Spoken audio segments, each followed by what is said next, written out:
Suara Kebenaran pada Selasa, 27 Agustus 2024 berjudul Jalan yang Berlumpur. Di dalam Alkitab, kita menemukan bahwa perjalanan kedewasaan rohani orang percaya bisa paralel atau simetris dengan perkembangan tubuh manusia. Ada saat di mana anak manusia yang masih balita belum bisa makan makanan keras, jadi makan makanan lunak, susu. Tetapi ada saat di mana anak manusia tersebut sudah makin dewasa dan tidak lagi makan makanan yang lunak, tetapi makan makanan yang keras. Sejatinya, tidak semua jemaat itu dewasa. Masih dibutuhkan makanan-makanan yang tidak keras yang diperuntukkan bagi orang-orang Kristen yang masih baru. Tetapi kita harus memberi ruangan bagi orang Kristen yang sudah harus makan makanan keras. Apalagi melihat tanda zaman ini, kalau dulu di zaman Paulus, karena kekristenan baru awal, mereka masih butuh makanan yang lunak seperti bayi. Tetapi kekristenan usianya sudah 2000 tahun. Jadi, kita tidak bisa secara yang tersurat memindahkan apa yang ditulis di dalam Alkitab Ibrani untuk zaman kita hari ini, di mana Injil sudah diberitakan selama hampir 2000 tahun. Kita harus menyampaikan firman Tuhan sampai titik puncak. Kita tidak boleh takut untuk setinggi-tingginya mengajarkan kebenaran. Dalam Injil Matius 28 ayat 18-20, Tuhan Yesus berkata, ajarkan semua.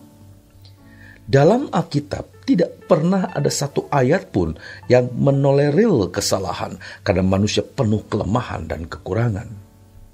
Yang ada adalah dalam surat Yohanes dikatakan, kalau kita salah kita minta ampun. Bukan kemudian bisa atau terus melestarikan dosa. Bahkan dalam surat Yohanes dikatakan, orang yang berkata hidup di dalam Tuhan Yesus wajib hidup sama seperti dia hidup. Kompromi-kompromi seperti itu terjadi karena orang tidak berani kehilangan nyawa. Mungkin kita sudah menjadi Kristen sejak kecil, dan pasti kita mengalami pertobatan yang bertahap, dan terutama melalui penderitaan, kehidupan yang pedih. Tapi di situ Tuhan mengajarkan kita kekristenan yang sejati. Bukan menjadi Kristen yang hanya ke gereja lalu bermoral baik. Yang penting tidak melanggar hukum. Tetapi yang Tuhan ajarkan adalah sempurna seperti Bapa dan serupa dengan Yesus. Jadi apa yang Yesus lakukan kita harus lakukan. Tidak boleh kurang, saudaraku. Tidak ada jalan yang tidak berlumpur. Jalan sempit. Yesus pun melalui jalan sempit, tidak mudah menyelesaikan karya keselamatan itu.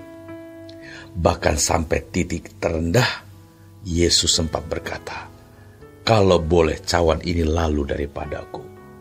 Dan ketika dia berdoa, tetesan keringatnya menjadi tetesan darah.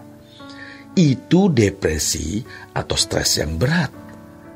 Tetapi Yesus bisa melewatinya. Jalan sangat sempit atau jalan berlumpur itu. Kita juga punya jalan sempit dan jalan berlumpur. Dan pasti Tuhan mendesain bagaimana kita menjalani jalan yang berlumpur yang akan kita jalani sampai kita menutup mata. Tidak ada satu waktu di mana kita seakan-akan bisa pensiun. Sudah cukup sampai di sini, umurku sekian, aku pensiun. Tidak ada, saudaraku. Kita harus terus berjalan untuk menyelesaikan pertandingan akhir, seperti Paulus menyelesaikan pertandingan akhir. Jadi, kekristenan yang sejati itu, yaitu apa yang Yesus lakukan. Maka gereja harus memiliki dua hal. Yang pertama adalah kebenaran yang sejati, dan yang kedua adalah teladan atau contoh. Kemutlakan mengikuti Yesus dibahasakan dengan beberapa kalimat seperti dalam Matius 6 ayat 24. Kamu tak dapat mengabdi kepada dua tuan. artinya 100% mengabdi atau tidak usah sama sekali. Lukas 14 ayat 33 berkata, barang siapa tidak melepaskan dirinya dari segala miliknya, ia tak dapat menjadi muridku. 1 Petrus 1 ayat 16 berkata, kuduslah kamu sebab aku kudus. Semua kemutlakan ini tidak bisa dikurangi. Ironisnya adalah kita sadar atau tidak, kekristenan diajarkan dengan kompromi sehingga kita menjalani kekristenan tidak dengan segenap hati. Hari ini kita melihat realitas kekristenan yang telah mengalami devaluasi, kekristenan yang merosot nilainya karena ada kompromi di dalamnya, atau ada konformisme atau penyesuaian dengan dunia. Orang yang tidak sepenuh waktu tidak layak bagi Tuhan. Karena siapa yang memiliki waktu kita, dialah yang memiliki hidup kita. Dan banyak orang menyerahkan waktunya untuk uang. Banyak orang menyerahkan waktunya untuk harta, kehormatan, kesenangan, dan kepuasan. Bukan untuk kesenangan Tuhan. Tidak bermaksud merebut hidup seseorang untuk gereja, tapi kita merebut hidupnya untuk Tuhan. Setiap kita harus berurusan dengan Tuhan, agar kita mengerti bagaimana kita menyerahkan hidup kita. Maka saudaraku, temukan rencana dan kehendak Tuhan dalam hidup kita masing-masing. Ini tidak mudah. Kita harus menggumulinya. Maka jangan berhenti bertumbuh.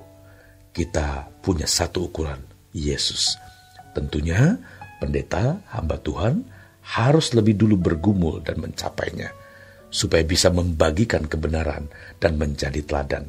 Dan itu didapat dari perjumpaan dengan Tuhan setiap hari. Dan hidupnya benar-benar memancarkan perasaan pikiran Allah, atau memancarkan pikiran perasaan Yesus. Yang itu merupakan sekolah kehidupan sampai kita menutup mata. Selamat berjuang saudaraku. Tuhan Yesus memberkati.